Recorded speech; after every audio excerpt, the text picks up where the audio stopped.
the laws even approached Jesus, who they considered a master and a teacher. For in Matthew 22 and 36, a lawyer went and said, Master, which is the great commandment in the law? For even for as much time that had passed, there was still debate over the 613 laws. And Jesus said unto him, Thou shalt love the Lord thy God with all thy heart, with all thy soul, and with all thy mind. This is the first and great commandment. And the second is like unto it. Thou shalt love thy neighbor as thyself. On these two commandments hang all the law and the prophets. The Lord summarized everything that we need to do to adhere to the law. We don't have to sit and memorize 613 rules and regulations, making sure that we've crossed every T, dotted every I. He simply tells us to love the Lord our God with our entire being. And second, to love our neighbor as ourself. These two were actually direct quotes from Deuteronomy 6 and Leviticus 19. The Lord knowing the law, for he had written it and told them what to say. And if you look at the 10 Commandments closely, the first 4 actually deal with the Lord and loving him, honoring him, and putting him first in your life. And the remaining 6 of the 10 are all about loving our neighbor. Some would argue out of the whole 613 laws, 603 of them actually have to do with loving one's neighbor. It is important to put the Lord first, but after that, to love our neighbor. In fact, Paul, known for being a Pharisee of Pharisees, one who studied the law from the time he was a lad, who had the benefit of sitting at the feet of Gamaliel, the great teacher, he summed up to the Galatians perfectly the law in Galatians 5:14 when he wrote, For all the law is fulfilled in one word, even this, thou shalt love thy neighbor as thyself. In order for us to say we're Christians, to say that we love God, we must also remember we must love our neighbor. And we must remember that to come to God, we must have faith. It's not the law itself, but the faith in the one who wrote the law, the one who provided the law, and the one who can provide us the capability to change our ways. Paul, also writing to Galatians in 2:16, said, knowing that a man is not justified by the works of the law, but by the faith of Jesus Christ. Even we have believed in Jesus Christ, that we might be justified by the faith of Christ, and not by the works of the law. For by the works of the law shall no flesh be justified. If one was to truly study out those 613 commandments, you would see how difficult, almost impossible they are to fulfill.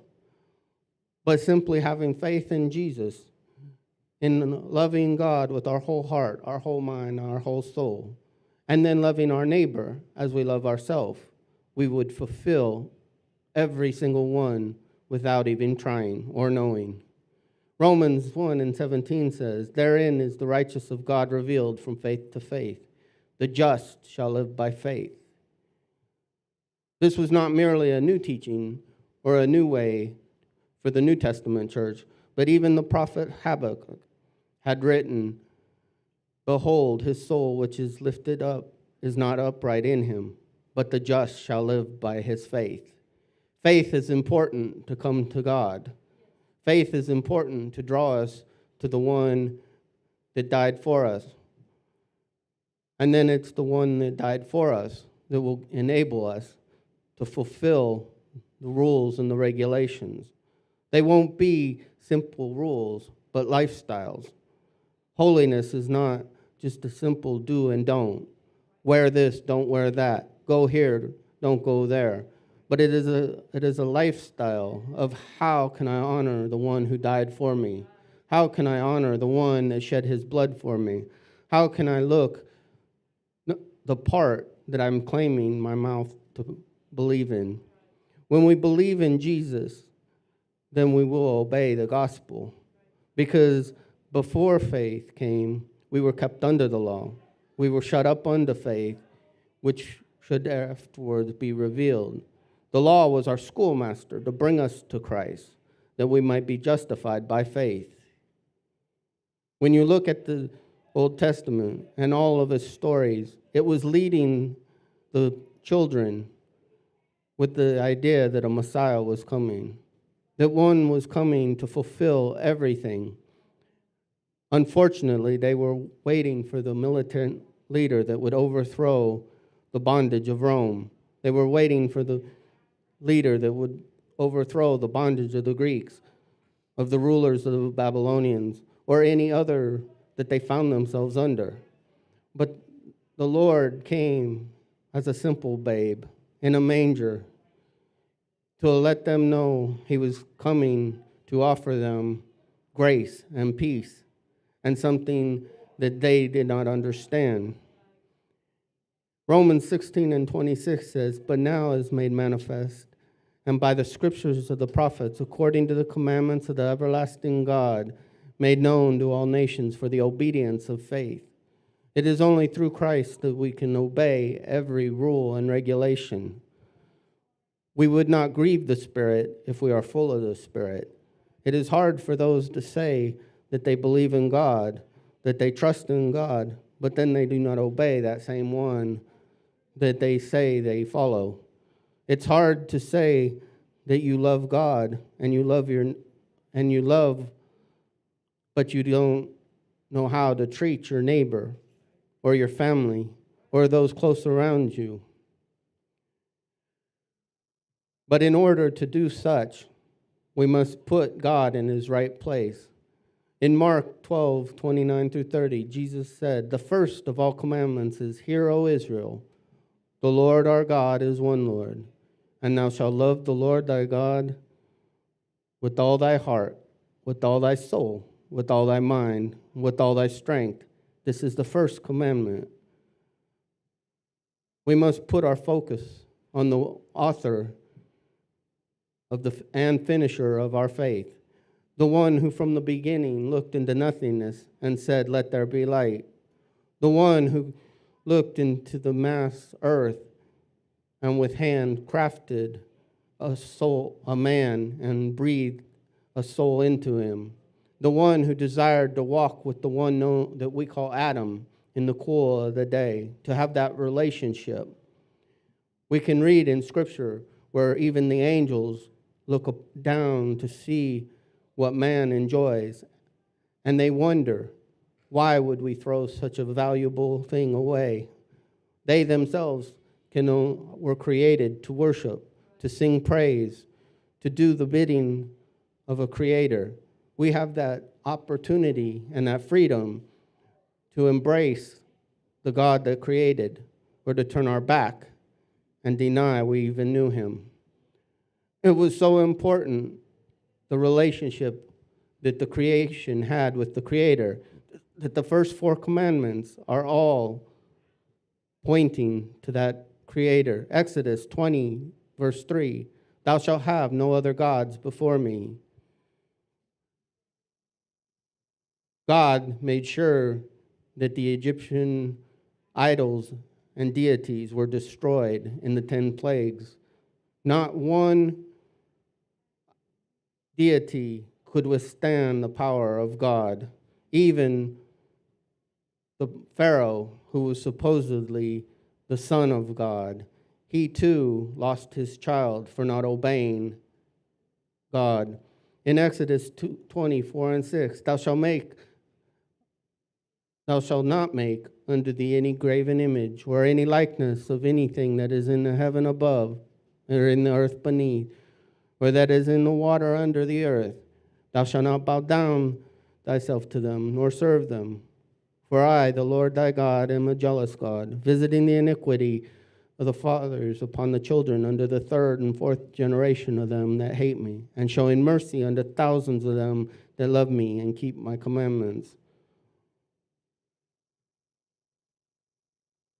Why we make such foolish idols of those things around us and think that they will aid us. While those of us in modern Western civilization, we may not have the little figurine overlaid with gold or silver. We may not have the little wooden carve that's painted in grotesque fashion, but we've made idols of our money, of our jobs, of our possessions. We've made things that are not important seem like they're that important. And we forget that God is jealous and that we should have no idols before him. That he was before us. He will be after us. And there is no God like him. Exodus 20:7 says, "Thou shalt not take the name of the Lord thy God in vain, for the Lord will not hold him guiltless that taketh his name in vain." Those of us who believe that we've been saved by the name of Jesus, for there's no other name under heaven whereby we must be saved, we must be careful how we utter such name. It is not a magical abracadabra word or simple pixie dust, but it is the one that created, the one who loved, and the one who shed his blood. How too often we've used that name as a curse or as a profane thing when we think of nothing better when we're angry. But this is his name, and he will guard it, and it is holy, and it is through his name that people are healed, that the blind see, that the deaf hear, that limbs are created. And finally, Exodus 20:8 says, "Remember the Sabbath day to keep it holy." How we have fallen so far away that our Sundays are no more than a simple time of gathering for an hour so that we can rush home and catch the latest sports game or see the latest news item or watch the latest movie. We have forgotten that it is a day that we should remember God is our deliverer. He took us out of sin. He took us out of bondage. We are no longer what we were, but he's made us better. He's increased us both with our possessions and our spiritual walk, if we are but honest.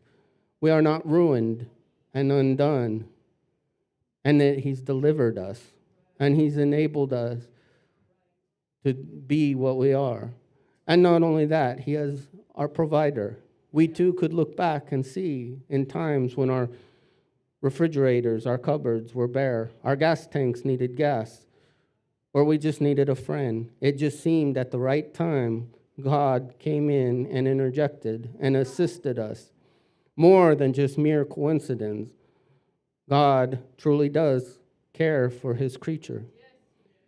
And after we look at our responsibility to God, our next obligation is towards our neighbor. It was once asked to Jesus, "Who is my neighbor?"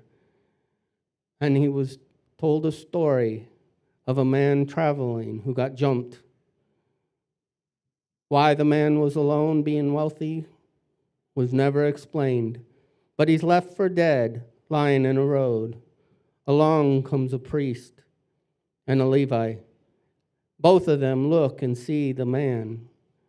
But because of other things that were more important to them, they left him. It was a Samaritan that was on his way, traveling, that looked and had mercy on the one that was dying. From implications, the man was probably a Jew, and here he was being helped by a Samaritan. The Samaritan did not worry about class, status, or even the why this man had befallen. But he went and he assisted him, helped him, took him to a hotel and got him bedding, and then paid for it. and told the innkeeper that if this is not enough, when I come back, I will finish and pay out the debt. Our neighbors are all around us. The man who lives across the street, the woman who seems to have her eyes in all our business, the coworker who can't seem to stay away from our cubicle or away from the water cooler when there's time to have gossip, the annoying lunch mate who seems to come and talk about everything and anything to anyone who will listen. Our neighbor could be the one sitting next to us, in front of us, behind us, in any public place, the waiter, the waitress, the cook. And sometimes it's hard to love those that are imperfect. But we must remember we too are flawed. All people are flawed. And it's even harder to love those who have horribly wounded you. It is said that God forgives those who ask forgiveness, that his memory is short once you ask for forgiveness. Unfortunately, with man, those of us with good memories, we do not forget. We always make that sly comment, I will forgive, but I won't forget. Well, in truth, you didn't forgive. Those that are blessed with short memories seem to be the happiest because they do not truly remember the time that Sister so-and-so said something about them 4 years ago, or brother so-and-so did something to them 8 years ago, or that cousin so-and-so did something to them back when they were only 6 years old. But the ones with memories, they tend to remember and fester. And it's hard. We should all ask God to wipe our memory of any past wrong and enable us to love our neighbor. The last 6 commandments, thou shalt not commit adultery. Thou shalt not kill. Thou shalt not steal. Thou shalt not bear false witness. Thou shalt not covet. And remember to honor your mother and your father. All of them are commands to love those around us. Honoring our mother and father, it's a promise of long life. It enables us to remember our family, to love them, to cherish them, to realize that they are responsible for our upbringing. They do the best they can. It's funny how we have books on how to. We even have books written nowadays for the dummy. The Dummy's Guide to Gardening, the Dummy's Guide to Driving, the Dummy's Guide to Accounting, the Dummy's Guide to this or that. We realize we are not as intelligent as we think, but yet mothers and fathers are not given any guidance with a child other than that from the Lord. If they fail to read the scriptures and realize the gift that they have, they may not raise that child in a good way. And that child then carries those scars with him as he grows. But if we would honor our mother and father, even those that may have scarred us, hurt us, or not done what we think, we too must remember we are flawed. We should not commit adultery. People's spouses are their spouse. They're not our spouse. God gives us love and a desire and marriage as something good. We should not make it evil. Killing, one would think that is a simple command to follow. And oftentimes we have said, I've never killed. But if we look in Matthew, when Jesus said, have you thought to injure another? You have been guilty of killing, stealing. Some of us would never steal directly. But do we take our time from our manager? Do we take equipment that is given to the company, a pen, a notepad, a piece of paper, simply saying, oh, but they bought it for the company. Yes, they did. It is the company's and the company's use. But too often we find ourselves in possession of pens and paper, notepads, sticky pads. We should not bear false witness, for we know that the Lord despises those that lie. Our neighbor, we don't know everything, and we oftentimes have our own perception.